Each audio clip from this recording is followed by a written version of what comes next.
Well, good morning. How are y'all doing today? This is BQ Sunday morning. We would have Phil, but the censors wouldn't let us show that kind of hideous imagery after she fell down and got a, it's. Black eye, black eye. Let's just say it.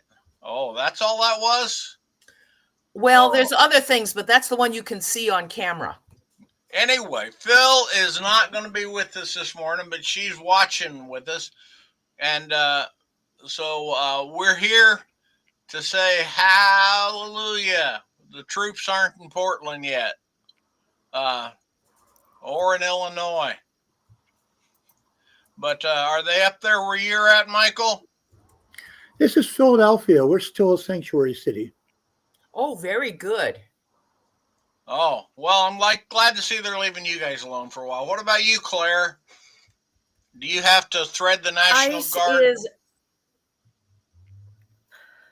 Yeah, no. Unfortunately, ice is everywhere. It's real bad if anyone goes to look at the videos coming out of Chicago. So that's a whole Yes. thing. That is a really, really bad thing there. That the video of that was truly creepy. Zip tying a kid. Yeah. Boy, I hope that one is really, really gross. Well, this is the Yeah, sad they're part. everywhere. Now you live in Chicago, Claire? I do. Yes, she I does. am visiting my family in Michigan right now, but the day I left for Michigan, ice moved into my neighborhood, so now they're just everywhere. Yeah, my cousin and And my they're zip partner, tying they and live tear up gassing a there. lot of people. Yeah. When So, you go back, I don't even know what to advise you to do. I'm a fan of photographs. But Oh what good will yeah. it do you? Tons of photographs of guys in dark with masks on. well, I liked what the governor said. Said if you see it, take a picture of it. Mm-hmm. You know, don't let Yeah, this stuff. yeah, we're Don't gonna let be this stuff recording. be a silent And unseen, yeah. invasion. And I've been posting pictures Yeah. of Portland, Oregon, war-torn hellhole and rubble. And there is the amount of nothing burger there is in this town is just dazzling. And so kids drinking juice in the park and people walking chihuahuas. Yeah. It's like 99.9% of this town is soporific. We're I spending heard all of that. our time eating donuts. I heard somebody got a muffin knocked out of their hand. A what? A muffin. Okay, all right. Ooh, okay. Okay, we're working on it. So, Michael, welcome to B Cube Sunday morning, the brunch edition where we have Claire. Good morning, Claire. Morning. Coffee, more Glad coffee. to see you. It's all fun, and we have Brenda Clough, author of 2 or 3 books. Or is it 2 or is it 3? Actually, I think I tried to count the other day. I've written over 30 novels, but I have some interesting nonfiction stuff out. Articles in Planet Side, the SIFWA online magazine, and I was over just at talking about Speculative this month, Insight. Brenda. Yep. Excuse me. You put your stuff out quickly. I can't help it. So, Michael, but as we occasionally bemoan the authoritarian takeover, let's step away from that for a moment and tell us what you do. Well, right now I am writing on leaves. This is something that my wife and I do every autumn. I write a flash fiction, a Halloween story, and then we go to graveyards and parks and we find leaves and we write the story out one word per leaf and then photograph the leaves. And right now on my blog, we're serializing it over the month. Oh. And it will climax on Halloween, appropriately enough. So you're talking about a 31-word flash fiction. No. 31 sentence, basically. Oh, okay. Phew. All right. You had me worried there for a second. 278 words this time. Okay. And here's a good question for you. How many words can you get on per leaf? Only one per leaf. That's the rule. Okay. Okay. And then leaves are left where they're found. So I like the thought that somebody would take a walk through the graveyard and notice that their leaves are saying with words like witch and vampire and orgy, and wonder exactly what was going on. We've a couple of times had people stop us and ask what we were up to, and we explain it, and they sort of go, "Oh." And they back away, right? They back away slowly, not making eye contact. Yeah, and if I ran across somebody who told me he was writing a story on leaves, I would want to know all about it. But it turns out most people are very incurious. I suggest to you it's the setting. If you're doing this in a cemetery, there's a whole extra bunch of stuff that comes in on this, like, is he raising the dead? Does it have something to do with necrophilia? A long list of other things coming along. Whereas if you were doing it in the park, people would be calmer. Well, we haven't only stopped in the park, but I should mention that we almost always begin at our own graves. Oh, very good. Yeah, that's a good way to do it. We have a green, a couple of green graves reserved for us in West Laurel Hill Cemetery. So we're going to be buried in a shallow grave, no coffin, marker, statue, and no markers. It's in a little wild bit of the cemetery. The goats come through once a year and eat it down to the ground. Mm-hmm. And then after you're buried there, they leave it like that. So eventually a forest will grow up there. There'll be nothing to mark our passing but trees. So this is a green burial. You're not going to do with coffin, embalming, etc. Or you're exactly. That is very, very interesting. They've also got a horse-drawn hearse. So fertilizer. Yep, exactly. And I kind of doubt it'll be around, but in Germantown there is a troupe of goth jugglers and fire eaters and such. And I'd really love to hire them. I think that would be great for when I go. You could probably book it in advance. I mean, the jugglers. I mean, you could just sort of say, and when that time comes, my son will give you 1 week's notice if you can show up. I'm hoping for another 20, 30 years, and most theatrical groups do not last that long. Well, that's true. And I should say that I used to work in the cemetery and funeral industry, so I sort of kind of know how to make it happen if you want it to happen. But I agree that a juggling troupe is not the same thing as investing in a guy who will sculpt a weeping angel for your grave. Hey, I had a question.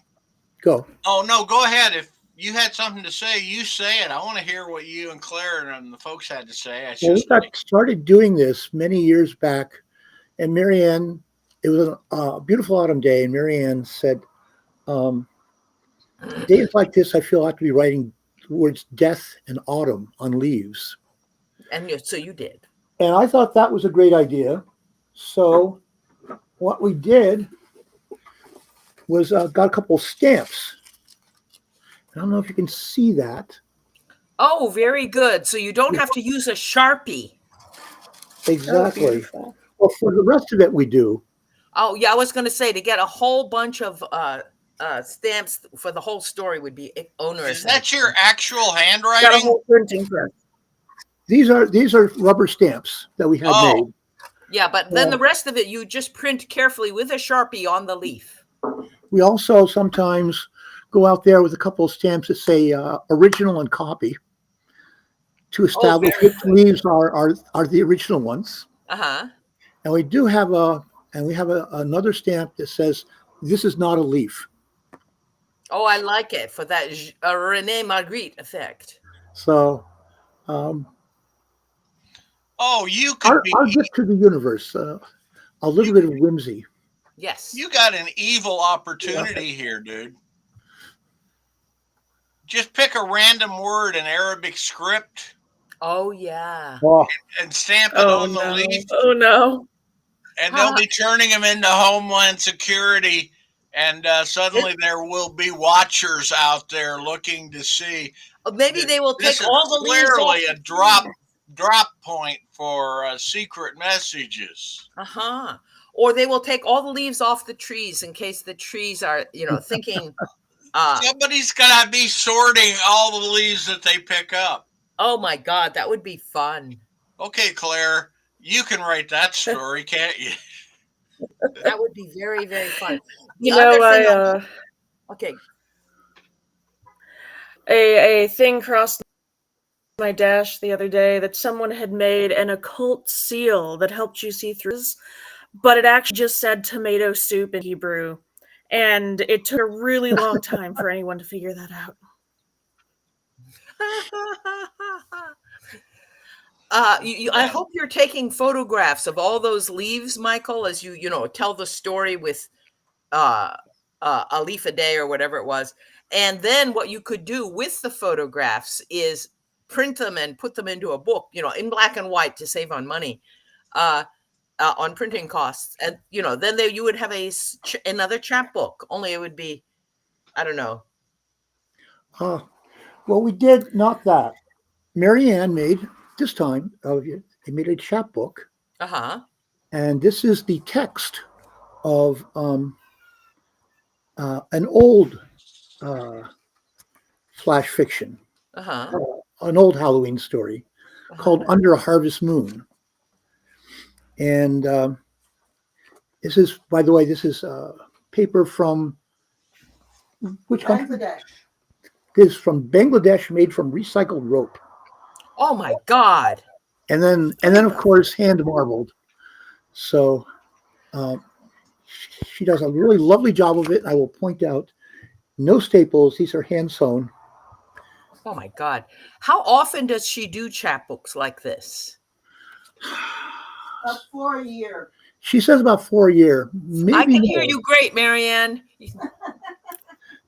And she's up over 60 so far. That is a fascinating thing. She has done some really, really, really lovely work. And they go up on sale online, and as I recall, they vanish almost in like about 15 or 20 minutes. Most of them do. This one, because it's a reprint basically of the story on the web, and you can still find it on the web if you go looking. This one is sold more slowly. Mm-hmm. It went on sale yesterday at noon. And how many do you have left, Marianne? None. We're done. It's done? It's Oh, done. sorry. You Sold see? out this morning. You see? So Well, it is. this You don't want to keep long, it in a Mary. small edition, but boy, imagine having a whole set. Well, I have a whole set, as does Marianne. Good. So, and as you probably know, Marianne sells these extremely cheaply. This one was only $9. Mm-hmm. And I'm sure the paper cost more than that. no. We're very careful. Every chapbook turns a profit, so we're paying taxes on it. So it is part of the business. Okay. All right. But when we first started doing this, or when Marianne started doing this, I went around asking people who would know how much we should charge. And David Hartwell said a minimum of $50. Anything less than that, a real collector won't touch it. Hartwell would know. Lawrence Person said $5. Now this was decades ago, so this is a decade ago. So inflation set in since then. And he said $5, and then people can buy it on impulse. And I took this back to Marianne, and she was horrified at the 50, but she liked the 5. So she feels very warm and connected to her clients. Except when every now and then somebody orders one, and she goes, "Who is this person? I've never heard of him. How do you find out about this? So you're not talking about one of these mass marketing things with the billboards and the No, appearances on the Colbert or anything like that to shill it. no. Lawrence Person had something very wise to say there. I was talking about this after Marianne decided, on how many she was going to make and what she was going to charge. And he said, if you make 20 copies, they'll sell out in an hour. If you make 100 copies, they'll sell out in a month. If you make 200 copies, your children will be selling them at your estate sale. Mm-hmm. So there is such a thing as saturating the market, is what you're saying. Absolutely. Well, and Marianne is careful not to do that. Yeah, and if you are going to make a slight profit on each one, obviously you do want to sell out. Otherwise, you're taking a loss on all the ones that are sitting on a box under the dining room table. We don't have any backlog. I got to tell you. Good. I mean, that's good. I mean, just looking at your place behind you there, I can see that you have plenty of books already. Yes, this is new. We bought the other half of our duplex. The owner, Albert Hodkinson, who's a really lovely man, and he flew Halifaxes over Berlin in World War II. Oh my God! And at age 103, he decided he could no longer live by himself. So he sold us his half of the house. And so now I have something I've wanted for a long time, which is a combination library and bar. Oh my God. Yes, a barbary, so to speak. Let me see if I can show this to you. I don't know if the image is coming through. I don't know if somehow you're frozen, Michael. Can you hear us? This is not good. It froze on me. Yeah, I don't know exactly what's going on. I don't know whether when it freezes, whether it's at Bob's end or at your end. But I've always thought that it's because the pipe is too narrow. Well, it's frozen on me now. I put it back. I can hear you perfectly fine, and that's good because then at least we can hear you. But for some reason you are not moving, which is annoying. I can see you moving, Claire. Should I turn that camera off and then on again? I don't know, okay, because we might never get you back. So maybe we should not do that because I don't know what happens. If you fall off of Restream, Bob has to get you back on, and I cannot do that. And I'm pretty sure you can't do it, right, Claire? I do not think I have hosting abilities. No, neither of us are enabled to host, and so that means we don't get to let you back in. I tell you what, while we're waiting to see if Bob gets this fixed, why don't I read Under a Harvest Moon? Oh, you should. Now, is this thing that you're writing on the leaves? This is the thing I wrote on leaves a couple of years ago. Okay. Okay. My tech team. Okay. Keep talking. I will read. Okay. Guilt-ridden, sorrowful, the mourner came to their cemetery. Oh, you turned it off and on, didn't you? Oh, okay. I can hear you. We can still hear you. Guilt-ridden, sorrowful, the mourner came to their cemetery because both the living lover and the dead were Goths. This was at midnight on Samhain. Strewing dead roses on an all-too-new grave, the mourner said, "We argued, it's true. I have a temper, so did you, but no one could deny our passion, our mutual need, our love." Silence. At last, the mourner turned away. A bony hand burst out of the dirt and seized. Wait, you're gone. What happened? Uh-oh. That is bad. Right there at the moment of crisis was the bony hand. Such a cliffhanger. Such a cliffhanger. I can't handle it. I can't handle it. That's terrible. Although I can't imagine if he did that leaf by leaf on a grave. Yeah. Like, just can't imagine what that must have been like. Are you there? You're there. I'm there. Okay, we lost you at the bony hand coming out of the Yes, grave. you're We're right just at that mourning the moment. cliffhanger. Oh my God. Okay, I'll try it again. A bony hand burst out of the dirt and seized the mourner's ankle with a grip like iron. With a scream, the mourner fell backward, pulling the hand after and an arm up to the elbow as well. Kicking away from the unholy assailant with all available strength, the mourner slowly and unwillingly dredged all of an arm and a shoulder out of the soil. The arm was brown and its muscles like leather. "Oh, please," the mourner sobbed. "No, don't." A head emerged from the grave dirt, and after it, another arm. Now the lich was using its own strength in tandem with the mourner's to free itself from the grave. One thrawn hand released the ankle, even as another seized a knee. Hand over hand, the corpse pulled itself into the realm of the living, and then raised up the mourners so they were standing chest to chest. The lich wrapped its arms around the mourner. Its flesh was rotting. Its nose was gone. One eye had succumbed to putrescence. Bits of skull were exposed. There was no mistaking that face. Weeping for remorse drowned out fear, the mourner said, "I didn't mean for it to happen. Yes, it was my fault, but..." Hush. The lich's face came within an inch of the mourner's. Its breath stank of rotting tongue. That doesn't matter. It wrapped tough, unbreakable fingers around the mourner's throat.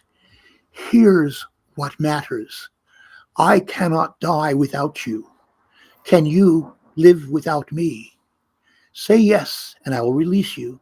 Say no, and you will die." "No," the mourner cried. "Oh, please, no. However dire and fearful death may be, I choose to share it with you. Take me there. Take me now." So, Trey sexy. yeah, so Marianne knows that anytime we write something romantic, even as creepy as that one, it's all about her. Hey, I don't know if I would really feel entirely comfortable about that, Marianne. And see, my world building brain goes, does that imply that he remains a zombie as long as she's alive? Because that could be a whole plot arc. But Right. You have to stay alive, darling. I need to continue my zombification. I find that if you get too much into the weeds of how the rules work, it's not as scary. true. It becomes more like D&D, but if she had the refleshification spell, maybe you could get rid of the bad breath, that kind of a thing. Farah Mendelssohn wrote a book called The Rhetorics of Fantasy, which I quite liked. And she, in it, stated something I think of as Mendelssohn's first law, which is that any sufficiently explained fantasy tends to turn into science fiction. And the corollary to that law is that in the hardest of hard science fiction, all the way over in the Robert Forward and Hal Clement end of the genre, if you go all the way down to the center of that book, there is a kernel of magic. Because you have that irritating thing about the second law of thermodynamics and the faster than light question, and you just cannot give that up. You want to say, I want to go faster than light. That's the only way I'm going to get to this planet. And so you go down into the center of it, and there's that one place where the author said, "Fuck, we are going faster than light. It's magic." And there we go. And so in the end, somewhere down at the heart and the core of the two little halves of the genre, they're connected. There is a center. And at that moment, they're the same. I met Will Jenkins once, who wrote as Murray Leinster. Mm-hmm. He was for the longest time the dean of science fiction. And that taught me why this is. I asked him what his technique was for writing a science fiction story. And he said that he came up with an idea for invention And then he played around with it until either he figured out how to make it work, in which case he patented it, or why it wouldn't work, in which case he patched over the reason why it wouldn't work and wrote a science fiction story about it. I think that is just the way to go. Sounds efficient. Is that But how? That is not how you write your work, though. no,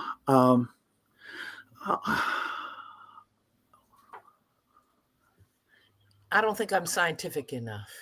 I wrote a book called well, years back. I realized Gardner Dozois was one of those rare writers who could talk lucidly about his own fiction.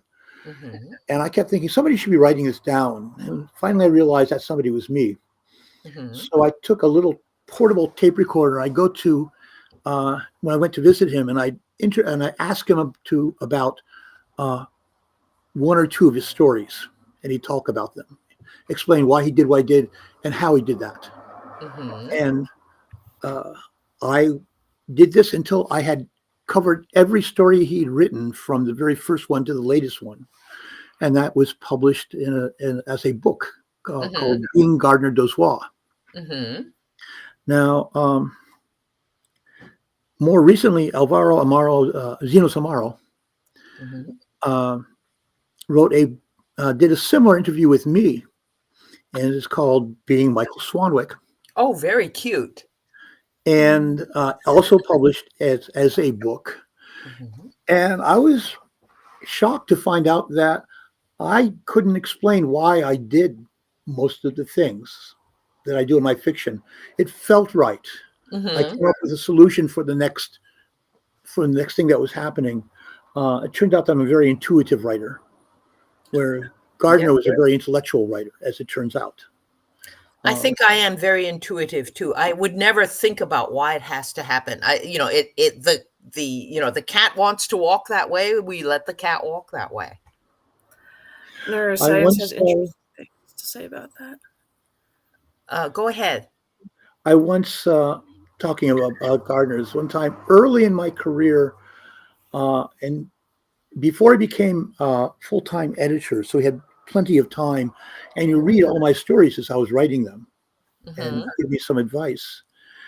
And for my second published story, actually, I went to see him. And he said, "How's that story coming along, Michael?" And I said, "Oh, it's coming along great. I just had a cat hijack a starship." And he said, "Oh, you did not." What I had. And for the rest of his life, I kept trying to write something that he would refuse to believe was possible, and I could never do it again. He was on to you. He was on to everybody. He was the most thoroughly read in science fiction person I've ever met. He was such a loss to the industry. I think that's one of the irritating things about getting older, is that you remember all these great people who are gone. It's disgusting. Yeah. I don't like it.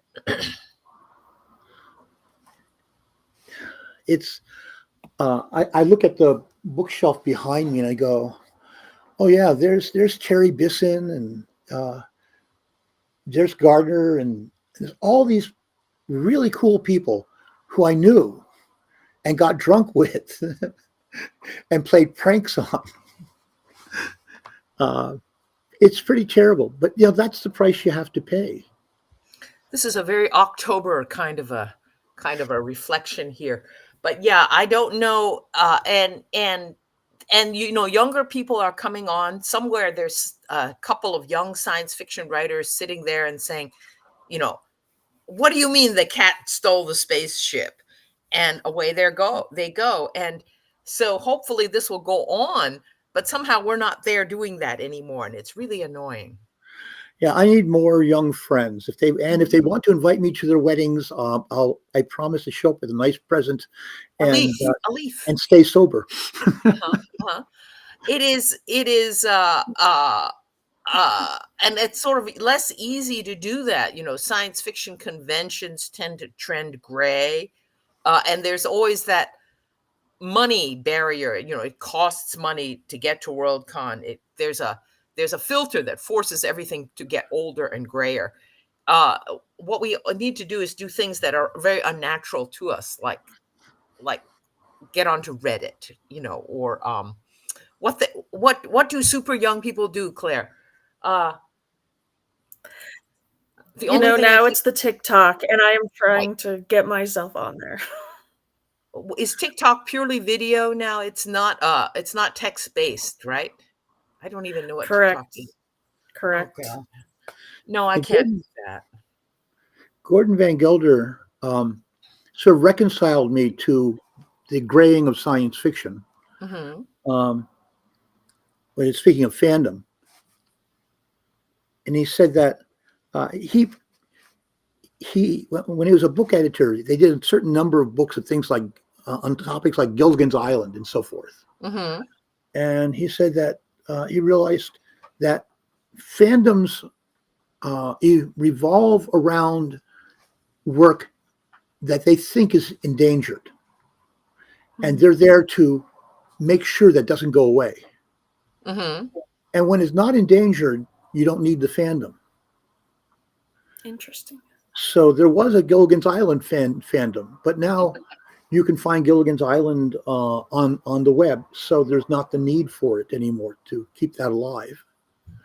And that's part of what's going on with science fiction, is it's not endangered now. We won. Yeah, and now we're stuck with the ashes of victory. Right. If you look at the bestseller list, everything is, or like the top movies, everything is either fantasy or science fiction or both. If you're broadly defining superheroes as fantasy as well, and so, the number of Marvel superhero movies is obviously infinite, and we won, and it's kind of frightening.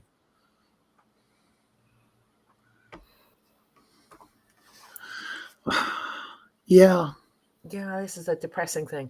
I should put in a commercial plug here.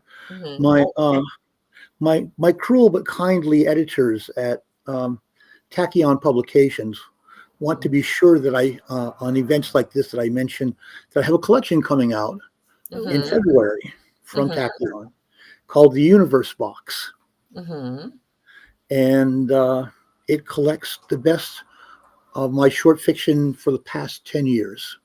That's exciting. That's it. And it's always nice to have a publisher do your short fiction, because a lot of times short fictions collections don't sell that well. But I think that yours could probably do it. You could make the jump to. I've been very, very happy with Tachyon. They've done a nice job packaging and presenting and promoting my books. So I'm delighted. I should mention where the title comes from. Is years back, Mary and I went to a museum that had a lot of Joseph Cornell's boxes. And those are really delightful little things. Are you familiar with them? But that's what God made. Yeah, he would make a box, and then he would collage things into it. Images cut out from books and magazines, but also physical objects. And they're beautiful little things, and each one is kind of a visual poem. And Marianne wanted to do something similar to that. And while she was thinking about that, there was a pop-up bookstore, and it had a stack of Marianne, his name. When you ask me that, I can't think. Oh, well. Knight. Yes. Charles Knight. Charles Knight. There's a book of Charles Knight's paintings of megafauna, dinosaurs, and giant animals of all sorts. So we bought two, and one we kept, and the other we harvested. And Marianne took and lined the insides of cigar boxes with those images, and star charts. Oh, very good. And then collected small objects to go in there, pieces of coral and little little figurines, and she makes a thing she calls vaccines. She bought a batch of vaccine bottles and caps and the device that closes them, and she'll put small objects in there. A small semi-precious stone in a cat's whisker, say, and then seal it, and that's a small work of art. And so she put one of those in each one.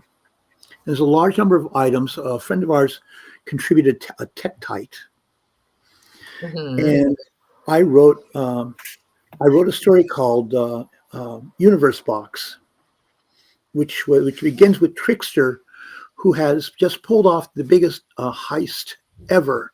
He's stolen the entire universe, stuffed it in a cigar box, and then gone to ground in what's basically Philadelphia. And as long as he's there, there is a young man who is the most boring individual on earth, and he is about to propose to his girlfriend. So of course Trickster has to get involved, and it's really a wild, wonderful, woolly story. We made up a batch of calling cards for every one of the characters in it, because that figured in the plot. So she made a chapbook of that story, a stab-bound chapbook for that one, and which went into the box with all the objects. And we took the typescripts of all the drafts that I'd done and ran them through a shredder and used that for the fill. Then tied it up and put enough postage of various antique stamps on it to get it to where it was going, and then put it up for sale in an edition of 13, which was good number. She got to 13 boxes and said, that's enough work. And again, there was a matter of price there. She wanted to sell them for $50. And I asked a number of collectors and dealers and artists what they thought it should be. And I had said she won $50. They said, and they all had the same response, which was, I'll buy them all. Oh dear. So you increased the price. I sincerely pray. I think we got her to go up to 100, but that was as far as she was willing to go. Okay. And they sold out in that one, I believe, was like 3 minutes. They went really fast. Well, it is that actually sounds like a very, very unique object. And it's good that she did not go into production with them and sell them on Etsy. So I then sold the story to Asimov's, who agreed that an edition of 13 wasn't really cutting into their sales. And that's the closing story for the collection, and that's where it gets its name from. Great. Very nice. It sounds to me like Marianne does a great deal of stuff with you. She's also an astonishing cook. Oh, I have been to the soup parties, the after PhilCon soup parties. Oh, that's fun. I should explain that we have a dead dog party at our house after the local convention. And Marianne has 2 enormous pots, and she makes a huge amount of soup. One is vegan, the other is chicken. And she keeps a list of things that various of our friends can't eat. So like one of our friends can't eat corn. So the corn only goes into one of the soups. and it's very carefully calibrated. There's a soup for everybody. Also, there's only two soups. So it gets to be very creative. Yes, it's a lot of thought and work goes into that. I miss PhilCon, which is one of the old school conventions where it's not very media focused and not very many people dressed up as Iron Man, but it's more literary in its focus. And for many years, they were having it at the Crown Plaza in Cherry Hill. Is that, I'm hoping I'm remembering it right. But there was a chocolate outlet store across the parking lot from that hotel. Oh, holy cow, that was bad. That sounds dangerous. It was horrifically stressful. You could go over there, and you know how chocolate boxes usually have a fixed selection of chocolates. Well, they would put one together for you, and you could say, I want 50% pecan clusters or something. And it was just Very dangerous. very, very dangerous. I think I've gathered that they have gone away, and so maybe it's safer now. But oh my God, that was bad. But PhilCon is one of those conventions of the good old days, and it's so great, and I miss it. Yeah, Rob Sawyer is going to be at PhilCon this year, I believe. He was visiting family within 200 miles, and of In us. the neighborhood, obviously. So yes, for Canadian, 200 miles, that's nothing, right? Right. And he asked if PhilCon would be worth going to. So I immediately said yes, because I'd love to see Rob. I have no qualms about sending him 200 miles out of his way. Great. Well, that sounds like it'll be lovely. I'm on the West Coast now, and it's much less convenient to get over there. I try to combine my trips, and I'm trying to persuade some of my nieces to get married, so I'll have the excuse to come to the East Coast. So they have to time it properly so that everything can coincide, you know. Yeah, there was a time in the late 70s, early 80s when PhilCon was on the weekend before the Monday where SIFWA had their editors publishers bash. The mill and swill. Yeah, the mill and swill. Right. And so everybody who wanted to come and talk up an editor, ask them why their book hadn't come out yet, or convince them to buy something, would come from all over the country. And as long as they were going to be in the area, they could take in the convention. So it was a pretty active convention. Yeah, for many years it was really lively. I remember when it was downtown in that rather dumpy hotel. The Benjamin Franklin. Yeah. Hotel where Marianne was conceived. Oh my God, she remembers that, huh? She heard the story. Her father was at a lawyer's convention. Now you're talking Spokane? No, this is the East Coast, Washington. It was where? East Coast. Yeah, it was on the East Coast. Oh, they do science fiction on the East Coast? Yeah. We're talking about one of the great conventions, PhilCon. I remember PhilCon and BosCon as the sort of the pillars of the science fiction convention. For the East Coast, they were. Yeah, I never went to Dragon Con in Atlanta. BosCon has kind of stolen a march on PhilCon, I'm afraid. But it's always a special convention because on Sunday the blizzard will come in. I noticed that if you have a convention in Florida in February in Boston, it is never well. So now, Claire, you live in Chicago, right? ChiCon, you can go to ChiCon. Yeah, I can. We have. Do you ever get it? Go ahead. You go to your local several science fiction conventions up here, to the point that I actually haven't been to WindyCon because it's always on the same weekend as another convention. So, but there are several. Yeah, I need to do that. Maybe when Chicago is closer than, but I'm hoping to go to RadCon in your area, Bob, in February, health and so on permitting. So that will be I nice. hope all of you guys are. Well, I don't. Yeah, although traveling to Central Washington State in February is also at least as dicey as going to Boston. Oh God, no. We are. I mean the we have flowers starting to bloom in February. Really? Good God. I don't. We've only I, had one time the passes got closed, but uh-huh. no, it's there's times you come here in February and you're wearing a coat.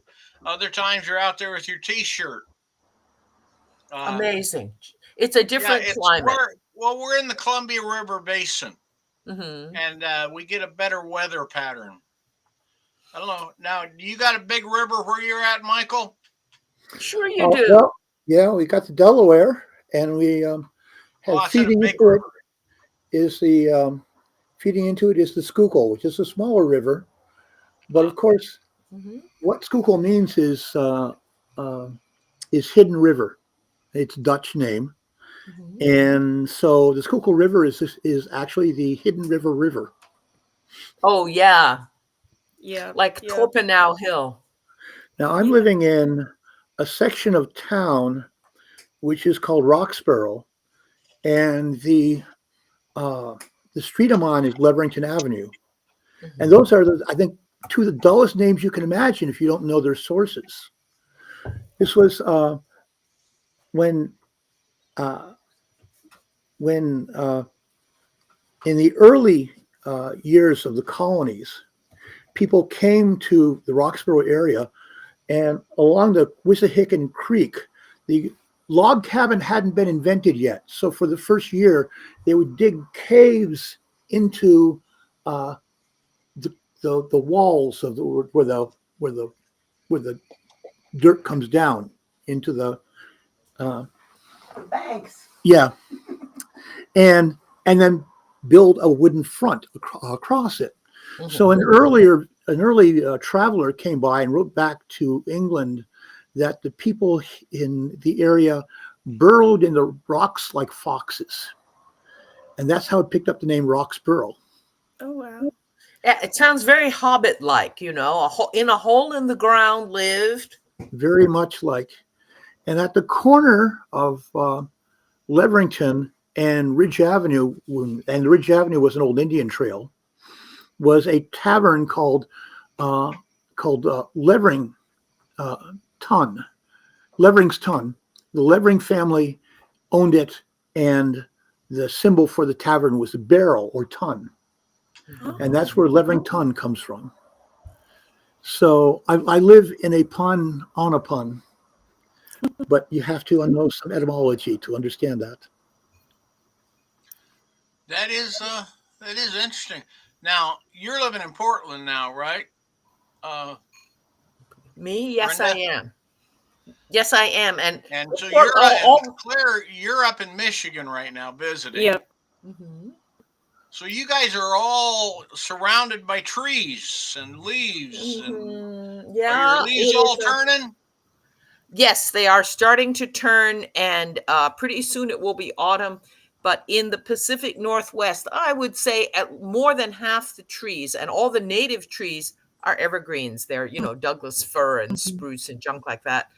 And they never change. And the great thing that you see if you come to the West Coast is the horizon is no longer smooth.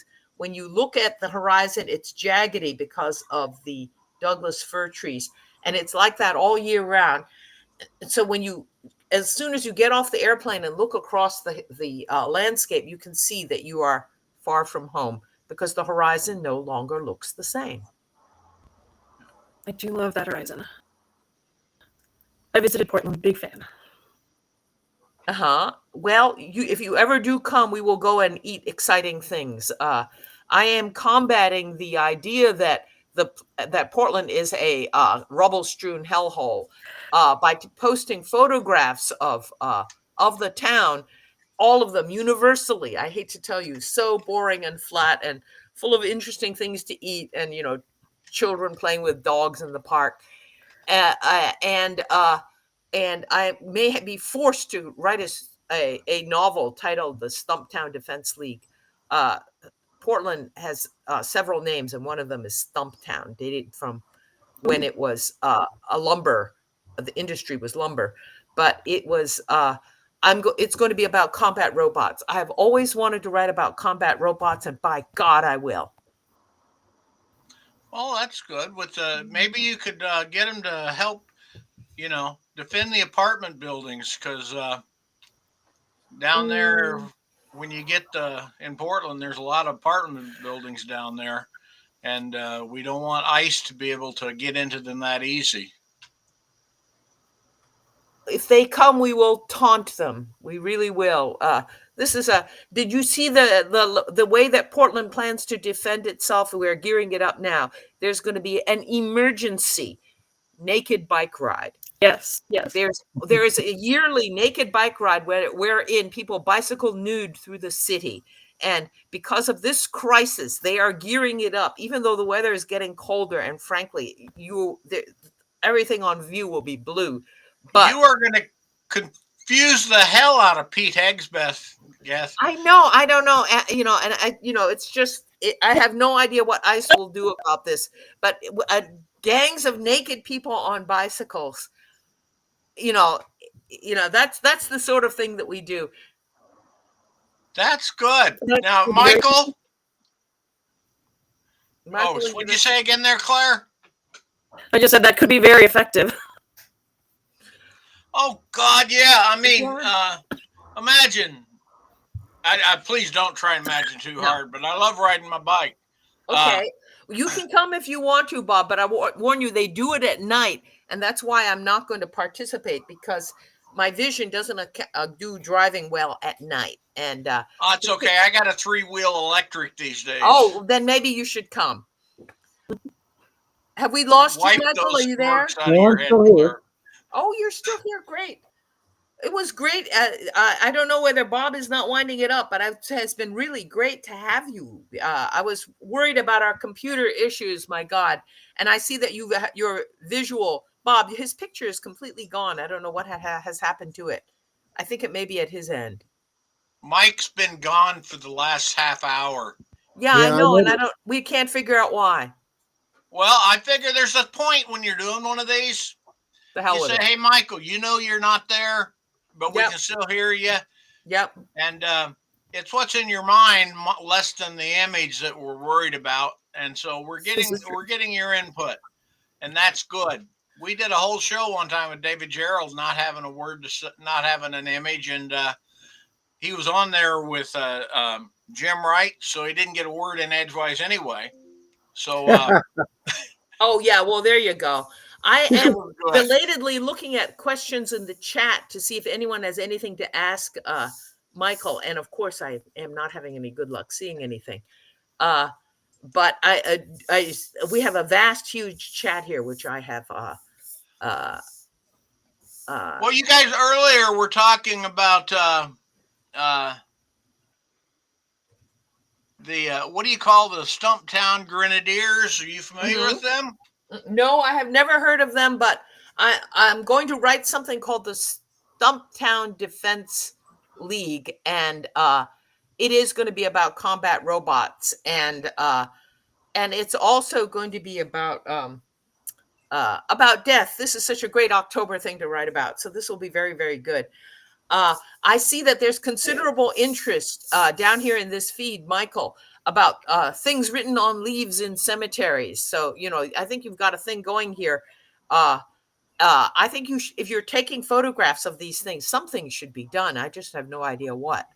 My idea is to put them all into a book, photographs, the whole story on pictures of leaves in books. But there must be a better way. TikTok? There's always a better way. But speaking of better ways, I hate to do this, Claire and Brenda and MS, as I'm going to have to call you now, since that's what we're seeing you as, Michael, that we're wrapping up. Mm-hmm. And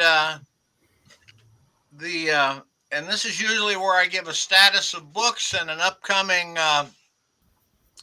the status of books is there is, I don't know what you call it, where no matter when you're working on a project and no matter what you do, you turn the corner of the end and there's a nice new little, oh, by the way thing waiting for you.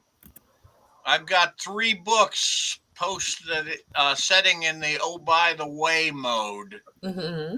And Microsoft Ending Publisher is really getting on my nerves because that's what I do my covers in. So Mm-hmm. we are ready to release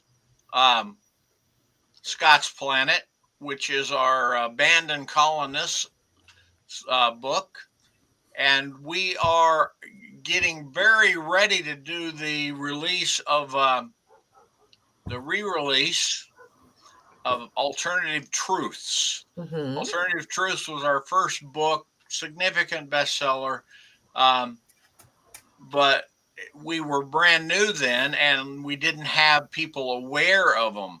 And Mm-hmm. Karen Anderson, she wrote some good work for that, as did Phil, who helped edit it. Made the point many times that, guys, dear Trump administration, this is not an instruction manual. This is a dystopian piece of fiction. But so many of the stories have found truth in them. That is Now, really annoying. the thing that I guess a lot of folks might be interested in is the open call. Mm-hmm. And as I was talking to a couple of the authors here recently, and they're complaining Mm-hmm. because what they're saying is, dang it, Bob, how am I supposed to write satire of this administration? There is nothing I can imagine that I could try and center a story around that they're not doing. I mean, you write the Trump is dead and they're trying to fake it story. Right? Well, we've seen how that's going to go, when he disappears for a few days. So I don't know what to say other than I'm looking forward to all the submissions coming in. Somewhere somebody told me, and I got to go look today, that the website says closes in 2024, not 2025. But we're taking stories until about December, in December sometime, and then we're publishing it. We're going to have a fast turnaround. Poor Karen and myself are going to try and have it out and ready for RadCon. Now, speaking of RadCon, all you people need to come to RadCon. There's 3 people there you might want to meet. 2 out of the 3. We've got David Gerald is going to be is the writer guest of honor. Jim Wright is going to be up there as a special guest of honor. I cannot remember the name of the artist guest of honor, but we have Jeff Sturgeon, who is doing the cover for our new release. He's going to be up there. And I'm the editor guest of honor. And that's just because I have no idea, but I'll go, I'll edit, I'll have fun. But it will be a fine time. Now, I doubt we're going to get Michael down there for that, are we? No, I'm afraid not. Well, Central Washington, get on your Michael. bicycle and pedal. If you get there in time, we can do a naked RadCon bicycle ride. Yeah. Not in February in Central Washington. Oh, back to the hideous fear mongering of snow.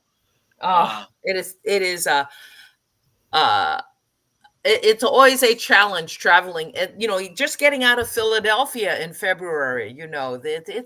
Sometimes it's frightening, the snow. Tell you what, next time I'm in Philadelphia, I'll look and see what the weather is, and then I'll look up the Tri-Cities. But we have good weather here generally. Get a few inches of snow. We get a lot of sunshine. We have great writers and editors and visitors come here. We've got Hanford, where Trump is threatening to shut down a $30 billion project but he's torn because it's in one of his most important Republican supporters. We have a Quisling up here. We call him Dan Newhouse, who's the 10th richest guy in Congress. And when Trump says jump, he says, "Do you want me to bend over first?" He's but he's a staunch Republican, but the state's a blue state, so he'd have to lay off a few thousand Constituents. voters that'll vote for him, all to get even with with the state, where most of the people in the blue side of the state really wouldn't be impacted at all, and that would be bad. So, You're what is? actually forcing him to Can think, I ask you a Bob. question, Michael? Say again? Michael, a question for you. What's the mood in? You live in Delaware, Philadelphia. No. Philadelphia, Philadelphia, Pennsylvania. Pennsylvania. What's the mood in Pennsylvania? You guys got such a mixed constituency, east to west. I'll tell you, like Philadelphia is an old school blue collar Democrat. And I was in the Pen and Pencil Club a couple of weeks ago, and I ran into the man who has a thankless job. He's in charge of organizing the celebrations in the city for their 250th anniversary. And he said, this administration is making it very hard to get people excited about celebrating our United States, about celebrating America. And I thought about this, and I said to him, you know, in this coming year, I am going to celebrate the hell out of everything that makes America great. Because, among other things, it'll just annoy the snot out of the El Taco. Oh God, yeah. I mean, we can't let this man. That was one of the things that made me afraid and angry, was the idea that he got to be president on the 250th anniversary, and he will be turning it into. He'll probably grab the first 500 dark-skinned people he can find and march them down the street in zip ties just to show what a great man he is. Well, I am going to celebrate everything that's positive. That is so good. Now, what? Give me the 3 top positive things you can think to celebrate about our country. Well, let's see. All right. United States military has never interfered in an American election. And you can't tell me that we didn't have presidents they hated. If you look at South America, and one of the biggest problems they've had has been military interfering with elections. This has never happened with us, and I hope it never will. That is well worth celebrating. Yeah, because those looks on the faces of those generals and admirals. Oh, wasn't that great? Sure, that gave me faith, a little more faith, because I know he's got his people in there. And the liberation of people of color in our country. We were founded on the idea that all men, by which was meant to include women, are created equal. That slavery was always the great exception, the wrongness in our country. We undid that. We undid the institution, and now we're working on undoing the results of that. And that is an astonishing achievement and something to be celebrated.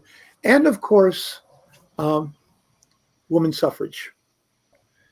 Although we were not alone in either of those things, those were both sort of worldwide, or at least I should say on both sides of the Atlantic. It's not really. Well, we were about 100 years behind everybody else, it seems. Yeah, like. but at least we did it. God damn it. Yeah, and we should not view our country as needing to have things that other countries don't.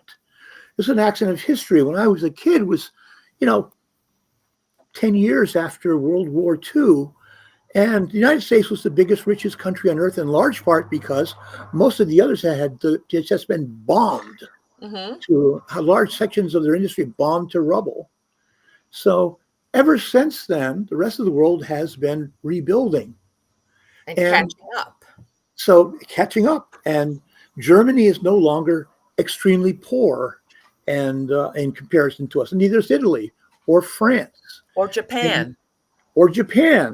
And this is good. We should not. I think a lot of the malcontents, they see us as not being as dominant as we used to be, and they don't realize that this is just a return to normal, and this is good.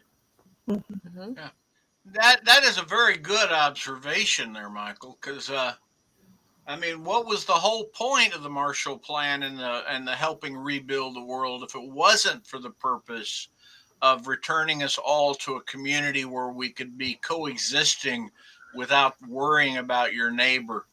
And you know, I am watching Trump try and recreate something that, you know, the Department of War, you know, American cities as test cases for how to use the military to occupy.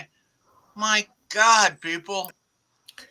They are using How it do in we warfare. beat this? How do we write this book without having Yeah. just printing the newspaper headlines? That's why I'm not contributing to it, because I don't think I can keep up with events. You know what I ought to do? Now, you'll like this one, Claire. I'm intrigued. Take a whole book section and put a little note in the front that said, we did want to have a lot more stories, but with these headlines, we just couldn't figure out enough satire and dystopia to get ahead of the headlines. And then just have 3 pages of newspaper headlines and text boxes about what Trump is doing. Yeah. The thing is, you have to keep it open right up to the moment. What I find stressful is that yesterday's crisis, there's a new one today. I'm planning to paint protest signs for the October 13th march. I don't dare to do it right now because they will have moved on from zip tying toddlers to something new and horrific. No, Just the way not really. It is so annoying. I just can't. Try this, Claire. I have 4 protest signs in the back of my truck that I take with me when I go out once or twice a week. One of them says health care for all.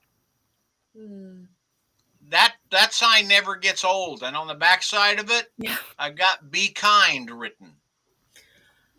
Nothing wrong. I mean, I can hang those signs. Trump is corrupt. Oh, take that one, taxes. solid gold. Solid gold. He's been corrupt forever. Yeah, I mean, there are some that Trump has made, you know, if they're classic hardy perennials. My favorite sign is a quotation from Terry Pratchett, and it says, "No kings, no lords." And not everybody recognizes it as a quotation from Pratchett, but at least that once every March, someone comes up and says, that's from the books. And I say, yes. It is great. Well, I hate to say this, but we got to go. So, Claire, tell us what's coming up in your world real quick. Oh, yes, I actually do have an announcement this month. I have just published Hostess, which is the short story that appeared in Analog. Just got the rights back, so I published that for Kindle Unlimited. I will link that in the chat. And Amazon has it on a free promotion now. So if you want a short story that was an Analog in 2022, it's on Kindle Unlimited now. So what about you, Brenda? What evil are you up to?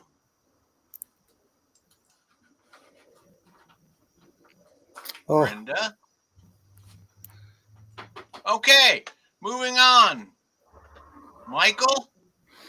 Well, as I said, I have a collection of short fiction coming out in January. I think short fiction is important. I think it's the forge in which new science fiction and fantasy are created. I'm also to promote that book on every Monday on on file 770, I'm posting a photograph of something inside a cigar box. And I'll be doing 24 of them. Some of them are ordinary things like homegrown tomatoes. The very first one is, which is already out on file 770, is a devil stone that was given to me by a shaman in Siberia. So there's some interesting items in there. I won't even mention James Tiptree Jr.'s paperclip. Now, I keep watching on your Facebook channel that you've got this book you're counting down the versions of, the number you still have. I can't remember the name of it. Oh, that was that was the chapbook that we just sold. Yeah, that was the chapbook that has sold out. You finally sold that out. It took you what, 3 days or 4 days or? No, less than one. Oh, wow. 20 hours. Up 20 hours technically. Yeah, you just, you poor guy. There are authors out there that have written books and put them up on Amazon that have been there for 6 months and they're still waiting for their 20th sale. It's I talk to indie authors and I say, before you give your book away, before you make it available, do the research and find out how to let people know it exists. And I can't tell them how to do that, but there are indie authors out there who are successful, and they're authors, which means they love to talk about how successful they are. Yeah, I'm going to get advice from those guys. I did that at WorldCon. I ran into this writer. He wrote a book about a comet coming in, and I'd never heard of him. His first book, he wrote 2, non-sequential, and I'm sitting there looking, and he's got 120 reviews on each one of them, or 101 and 120, and it's like, dude, if you've got your finger on the pulse that good, you're going to be doing wonderful. Now, I wish I could remember his name again, but he was on here about a month ago during WorldCon.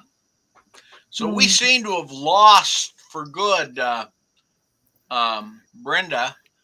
So Yeah, the guys, technology is not favoring us. Thank you for coming. I know we're a little over, but I'm just glad to have you. Claire, keep writing. Get that stuff out there. And I'm going to end the stream now.